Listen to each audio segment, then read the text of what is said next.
La maison de Dieu est l'assemblée du Dieu vivant, la colonne et le soutien de la vérité. 1 Timothée 3,15. Dieu a donné Christ pour être chef sur toute chose à l'assemblée qui est son corps, la plénitude de celui qui remplit tout en tous. Éphésiens 1, 22, 23. Les opinions sont bien variées à propos de l'Église. Peut-on d'ailleurs parler de l'Église ou assemblée quand il y a tant de communautés qui se donnent ce nom à travers le monde? Mais que dit la Bible? Pour elle, l'Église est unique. Elle comprend tous ceux qui ont cru au Seigneur Jésus-Christ et ont reçu sa vie pour la nouvelle naissance. Ayant cru, ils ont été scellés du Saint-Esprit, c'est-à-dire marqués de leur appartenance à Dieu. Tous sont donc unis ensemble à Christ et forment l'Église.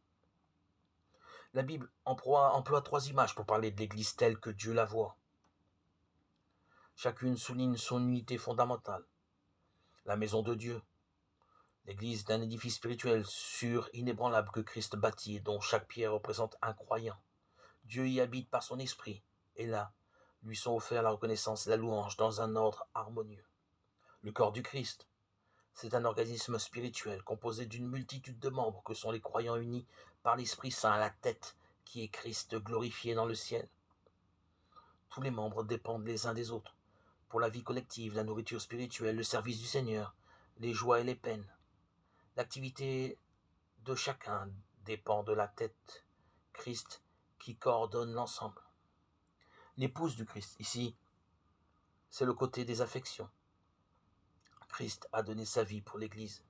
Il la chérit chaque jour, il la nourrit, la purifie jusqu'au moment où il se la présentera complète et parfaite. Éphésiens 5, 27-27.